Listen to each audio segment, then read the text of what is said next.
नमस्कार दोस्तों, मैं पुनीत सिंह आज के वीडियो में आपका स्वागत करता हूं। देखिए, अभी तक हम लोगों ने एनिमेलिया के कॉमन कैरेक्टर के बारे में पढ़ा। आज की इस वीडियो में हम लोग पोरीफेरा के बारे में जानेंगे। पोरीफेरा एनिमेलिया का सबसे सिंपलेस्ट ऑर्गेनिज्म होता है क्योंकि इसमें cellular level of the body organisation पाया जाता है। Cellular level of body organisation का मतलब ये होता है कि प्रत्येक कोशिकाएं इसकी स्वतंत्र होती हैं। ठीक है, स्वतंत्रता का मतलब ये होता है कि हर कोशिकाएं स्वतंत्र रूप से अपने फिजियोलॉजिकल फंक्शन को परफॉर्म करती है। ठीक है, दूसरी बात ये होती है कि पोरीफेरा मोस्टली मरीन वाटर में पाया जाता है, यानी समुद्र के जल में पाया जाता है। कुछ ऐसे पोरीफेरा हैं जो कि फ्रेश वाटर में भी पाए जाते हैं। फ्रेश वाटर और मरीन वाटर के बारे में आप जानते ही हैं क्या होता है, जिसमें साल्ट का कंटेंट ज़्यादा होता है, जिसमें साल्ट की मात्रा ज़्यादा होती है।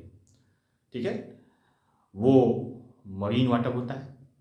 और जिसमें साल्ट की मात्रा काफ़ी कम होती है, ठीक है, वो फ्रेश वाटर होता है।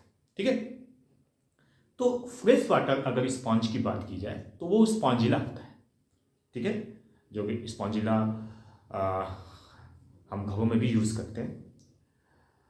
देखिए, इसका जो आकार होता है वो 1 सेंटीमीटर से लेकर 1 मीटर तक हो सकता है। ज़्यादातर इस सिलेंड्रिकल शेप के होते हैं। दूसरा इंपॉर्टेंट करेक्टर ये होता है कि ये एसिमेट्रिकल होते हैं, यानी बॉडी का इसका कोई निश्चित शेप नहीं होता है। स्पॉन्जेस या पोरीफेरा ये डिप्लोब्लास्टिक होते हैं, मतलब इसमें इक्टोडर्म और इंडोडर्म पाया जाता है। ठीक है, यानी इनके बॉडी में 2 लेयर्स होती है। बाहर की लेयर जो होती है उसको हम इक्टोडर्म कहते हैं और अंदर की लेयर को हम इंडोडर्म कहते हैं। ठीक है, स्पॉन्जेस की सबसे खास बात ये होती है कि इसमें कैनाल सिस्टम पाया जाता है, क्योंकि कैनाल सिस्टम इसके जीवन के कई क्रियाओं को संपन्न करने में सहायता करता है। ठीक है, आप देखेंगे अगर स्पंज की बॉडी को देखेंगे तो उसमें 2 चीज़ें बड़ी कॉमन होती हैं। एक होता है आस्कुलम और दूसरा होता है ऑस्टिया। ठीक है, ऑस्टिया जो होता है उससे वाटर जो है स्पॉन्ज के बॉडी में इंटर करता है। इसको हम इस फिगर से समझ सकते हैं। जैसे मान लीजिए ये रफ डायग्राम में बना रहा हूँ, ये मान लीजिए स्पॉन्ज हैं। ठीक है, तो इसके पूरे शरीर पे छोटे छोटे पोर्स पाए जाते हैं। पूरे शरीर पे इस तरह से पूरा शरीर पे पोर्स होते हैं इस तरह से। ये जो पोर्स होता है इसे ऑस्टिया कहते हैं। ठीक है, एक मेन पोर्स बड़ा सा छेद ऊपर की तरफ होता है जिसको हम आस्कुलम कहते हैं। ठीक है, अब इसको हम यहाँ पे इस तरह से समझ सकते हैं। जैसे मान लीजिए इसका मैं एक डायग्राम और बना रहा हूँ जिससे कि आपको कैनाल सिस्टम क्लियर समझ में आ जाएगा। ये है, ये इस तरह से यहाँ पे इसे मान लीजिए ऑस्टिया है। ये एक एलियस है, लॉन्गिट्यूडिनल सेक्शन। ये आपका ऑस्टिया हो गया। इस ऑस्टिया से पानी अंदर की तरफ इंटर करेगा। ठीक है, वाटर करंट, ये मान लीजिए वाटर करंट है। ये आपका ऑस्टिया है। ठीक है, इसके अंदर और ये जो आप स्ट्रक्चर देख रहे हैं इसको हम बोलते हैं स्पॉन्जोसील्स। ये जो पूरा ये स्पॉन्जोसील्स है, यानी पानी ऑस्टिया के थ्रू स्पॉन्जोसील्स में गया, फिर यहाँ से ये वाटर बाहर आस्कुलम के थ्रू निकल जाएगा। ये आस्कुलम है। ठीक है, तो इस तरह से पानी ऑस्टिया से अंदर जाता है, स्पॉन्जोसील में जाता है, उसके बाद आस्कुलम से बाहर निकल जाता है। देखिए, ये जो वाटर करंट जो होता है स्पॉन्जेस की लाइफ के लिए बड़ा इंपॉर्टेंट होता है, क्योंकि ये फूड गैदरिंग में हेल्प करता है, रेस्पिरेशन में हेल्प करता है। ठीक है, यहाँ यहाँ पे आपका सवाल ये हो सकता है कि सर ये वाटर करंट किस तरह से फूड गैदरिंग और रेस्पिरेशन में हेल्प करता है। तो देखिए, जब वाटर का करंट ऑस्टिया के थ्रू स्पंज के बॉडी में इंटर करता है तो अपने साथ पानी से तमाम तरह के फूड मटेरियल को भी ले आता है। ठीक है, जिसको इसके अंदर की जो कोशिकाएं होती हैं, जो सेल्स होती हैं, वो इनगल्फ कर देती हैं और उससे फूड प्राप्त कर लेती हैं। ठीक है, इसके साथ साथ वाटर डिजॉल्व ऑक्सीजन भी आता है। ठीक है, जो कि अंदर की तरफ जाता है, यहाँ पर गैसियस एक्सचेंज के द्वारा, ठीक है, रेस्पिरेशन की क्रिया संपन्न होती है। इसके अलावा एक्सप्रेशन के द्वारा वाटर करेंट के द्वारा एक्सक्रीशन भी होता है, मतलब वेस्ट मटेरियल इसके अंदर निकाल दिए जाते हैं और ये आस्कुलम से बाहर निकल जाते हैं, यानी इट आल्सो हेल्प इन एक्सक्रीशंस और रिमूवल ऑफ वेस्ट मटेरियल। अब देखिए, जो स्पॉन्जोसेल्स होता है, जो अंदर की जो कैविटी होती है, इसकी जो किनारे किनारे एक खास तरह की कोशिकाएं पाई जाती हैं जिनको कोइनोसाइट्स कहते हैं, कोइनोसाइट्स और कॉलर सेल्स। अब देखिए, कोइनोसाइट्स या कॉलर सेल्स का स्ट्रक्चर बड़ा पिक्यूलियर होता है, एकदम समझ लीजिए छोटे से घड़े की तरह, सुराही की तरह होता है। देखिए मैं इसका स्ट्रक्चर यहाँ बना रहा हूँ, ये आ, इस तरह से, इस तरह से ये हो गई। इसके अंदर फ्लैजेलम पाया जाता है, न्यूक्लियस इस तरह से, ठीक है, ये स्ट्रक्चर होता है। ये फ्लैजेलम हो गया, ये कॉलम हो गया, यहाँ पर ब्लेफोप्लास्ट पाया जाता है, इस जगह पे राइजोप्लास्ट होता है, ये पैराबेसल बॉडी हो गया, ये न्यूक्लियस हो गया, ये किनारे की तरफ सेल मेम्ब्रेन हो गई, सेल मेम्ब्रेन, ये साइटोप्लाज्म हो गया, साइटोप्लाज्म, ठीक है।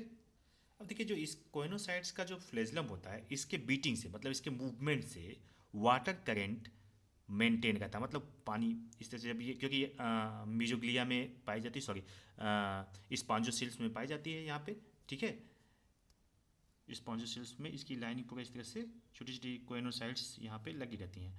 तो इसके फ्लैजेलम में जब मूवमेंट होगा तो वाटर करंट इस तरह से मूव करेगा, देखिए यूनिडायरेक्शनल, ठीक है। जब वाटर करंट मूव होगा तो साथ में अपने साथ ऑक्सीजन ले आएगा, फूड मटेरियल ले आएगा, और साथ ही साथ आस्कुलम से वेस्ट मटेरियल को बाहर निकालता जाएगा, क्योंकि जो कि इसके अंदर स्पॉन्जोसेल्स में रिमूव किया जाएगा। यहाँ पे मैं लिख देता हूँ, spongocoels line by, spongocoels lined by choanocytes beating of flagella of coinocytes maintain a steady current of water, ठीक है।